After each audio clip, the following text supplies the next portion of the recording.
Ukraine के युद्ध को 1000 दिन से ज्यादा हो गए हैं और युद्ध की मौजूदा स्थिति देखकर ऐसा लग रहा है जैसे अब युद्ध अपने आखिरी दौर में है। पुतिन को जब से किम का साथ मिला है तभी से रूस के यूक्रेन पर हमले तेज हो गए हैं, तो वहीं रूस ने युद्ध खत्म करने के लिए अब एक और नया पैंतरा चला है। यूक्रेन के राष्ट्रपति ज़ेलेंस्की का दावा है कि रूस अब डुप्लीकेट युद्ध लड़ रहा है। क्यों यूक्रेनी सेना को अब कहना पड़ रहा है कि पुतिन डुप्लीकेट युद्ध कर रहे हैं? क्यों यूक्रेनी सैनिकों के सामने ऐसे रूसी सैनिक जंग कर रहे हैं जो यूक्रेनी वर्दी पहने हुए हैं? वहीं रूस ने लगभग 1000 दिन की जंग में अच्छी तरह से समझ लिया है कि नेटो के 32 देश भले ही यूक्रेन को अरबों डॉलर के हथियार लड़ने के लिए देते रहे हों, लेकिन एक भी नेटो देश रूस से सीधी जंग करने की हिम्मत नहीं जुटा पा रहा, चाहे फिर वो अमेरिका हो या फिर ब्रिटेन, फ्रांस या जर्मनी। एक तरफ रूस के हमले को यूक्रेन संभाल नहीं पा रहा, वहीं दूसरी तरफ यूक्रेनी कमांडर्स के बीच मौजूद 46 साल के राष्ट्रपति ज़ेलेंस्की भले ही दावा करें कि वो 1000 नहीं बल्कि 10,000 दिनों तक रूस से युद्ध को तैयार हैं, लेकिन हकीकत में आज की तारीख में यूक्रेन एक ऐसा हारा और हाँफता हुआ देश बनता जा रहा है जिसे चारों तरफ से धोखे पर धोखा मिल रहा है। वहीं दूसरी तरफ 72 साल के राष्ट्रपति पुतिन ने खुफिया युद्ध का ऐसा भ्रमजाल फैलाया है कि यूक्रेनी सेना को समझ नहीं आ रहा कि जिन सैनिकों पर वो गोली चला रहे हैं वो रूसी सैनिक हैं या फिर यूक्रेनी सैनिक।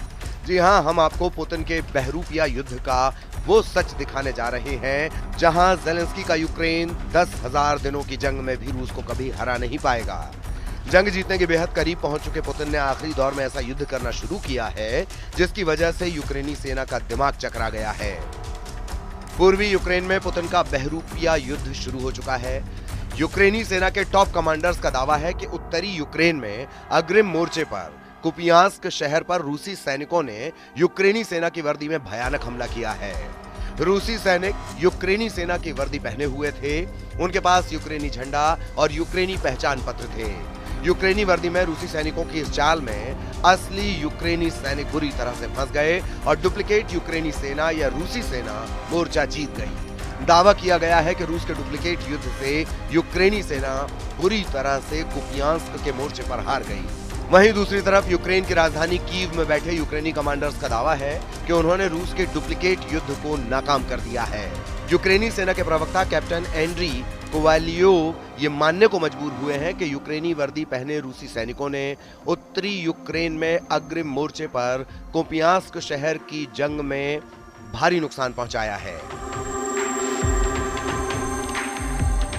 हालांकि पब्लिकली वो ये मानने को तैयार नहीं कि कुपियांस्क में वो यूक्रेनी वर्दी पहने रूसी सेना से हारे हैं। यूक्रेनी कैप्टन एंड्री कोवालियोव का हवाला देते हुए दावा किया गया है कि रूसी सैनिकों ने सैन्य हार्डवेयर के 15 टुकड़ों का इस्तेमाल किया, जिसमें टैंक, बख्तरबंद लड़ाकू वाहन और UR-77 खदान साफ करने वाले वाहन शामिल हैं।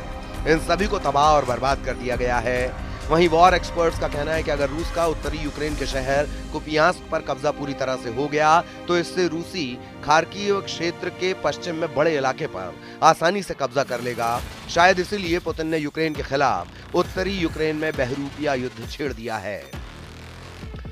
इधर यूक्रेनी सेना रूसी सेना के सामने टिक नहीं पा रही। अभी तक लंबी दूरी के मिसाइलों से हमला करने की अनुमति यूक्रेन सेना को नहीं मिल पाई है, जिसकी वजह से रूस को यूक्रेन हरा नहीं पा रहा। इधर राष्ट्रपति पुतिन ने ट्रंप की तारीफ में कुछ ऐसे बयान दिए हैं जिसे सुनकर ट्रंप और अमेरिका के लोग गदगद हैं, जबकि पुतिन के इन्हीं बयानों को सुनकर ज़ेलेंस्की का खून सूखता जा रहा है। या ये कहें कि पुतिन ने अपनी डिप्लोमेसी वॉर प्लान से नेटो को यूक्रेन जंग में लगभग साफ कर दिया है। अब आप ये भी जान लीजिए कि इस वक्त ज़ेलेंस्की नेटो के सबसे ताकतवर देशों अमेरिका, जर्मनी और हंगरी से बेहद नाराज क्यों हैं। रूस के राष्ट्रपति पुतिन ने यूक्रेन के राष्ट्रपति ज़ेलेंस्की के खिलाफ जबरदस्त नेटो कार्ड खेल दिया है। पुतिन ने नेटो देश अमेरिका, जर्मनी और हंगरी को रूस यूक्रेन जंग में ऐसी स्थिति तक पहुंचा दिया है कि वो किसी भी कीमत पर रूस से सीधी जंग को तैयार नहीं है। अमेरिका के नए नवनिर्वाचित राष्ट्रपति डोनाल्ड ट्रंप ने साफ कह दिया है कि पुतिन मेरे दोस्त हैं, मैं जंग रुकवा दूंगा। वहीं नेटो देश जर्मनी के चांसलर ओलाफ स्कॉल्ज ने 28 घंटे पहले पुतिन से फोन पर 1 घंटे तक बात की है। पुतिन और चांसलर ओलाफ स्कॉल्ज की बातचीत से ज़ेलेंस्की बुरी तरह खफा है, जबकि यूक्रेन जंग के धुर विरोधी नेटो देश हंगरी के प्रधानमंत्री विक्टर ऑर्बन ने दो टूक कह दिया है कि यूक्रेन इस वक्त हारा हुआ युद्ध रूस से कर रहा है। आखिरी दौर में चल रही रूस यूक्रेन जंग में नेटो देशों ने जिस तरह से यूक्रेन से किनारा करना शुरू किया है वो यूक्रेन पर बहुत भारी पड़ने लगा है। जबकि दूसरी तरफ ट्रंप की जबरदस्त जीत से गदगद पुतिन ने उत्तरी कोरिया के supreme leader Kim Jong Un के साथ मिलकर यूक्रेन पर दो तरफा हमला शुरू कर दिया है। उत्तरी कोरिया की सेना रूसी सेना के साथ मिलकर कुर्स्क से पूर्वी यूक्रेन पर जबरदस्त हमले कर रही है। कुछ रिपोर्ट के दावों के मुताबिक हर दिन लगभग 1100 यूक्रेनी सैनिक रूसी सेना के हमले में मारे जा रहे हैं। इस हिसाब से यूक्रेनी सेना अगले 10 दिनों में ही पूर्वी यूक्रेन में खत्म हो जाएगी, यानी यूक्रेन के पास सिर्फ 10 दिन बचे हैं। या तो नेटो का सबसे मजबूत और ताकतवर देश अमेरिका साथ दे, वरना यूक्रेन हार जाएगा।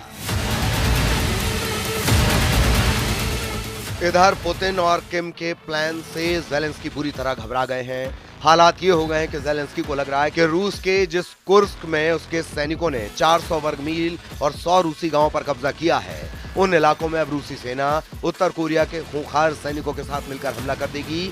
और ऐसे हालात में यूक्रेन के सैनिकों के सामने सिर्फ एक रास्ता बचेगा, वो है रूस के कुर्स्क से मैदान छोड़कर भागना। इन्हीं हालात को देखते हुए नेटो देश चेक गणराज्य के राष्ट्रपति पेट्र पावेल ने जो कहा, उसे सुनकर भी ज़ेलेंस्की के पांव तले जमीन खिसक गई है। कुल मिलाकर हालात ये हो गए कि हार की कगार पर पहुंच चुका ज़ेलेंस्की का यूक्रेन अब पुतिन के जाल में पूरी तरह से फंस चुका है। अब देखना होगा कि पुतिन और ट्रंप मिलकर यूक्रेन को किन शर्तों पर सरेंडर कराते हैं। Bureau report, news 18।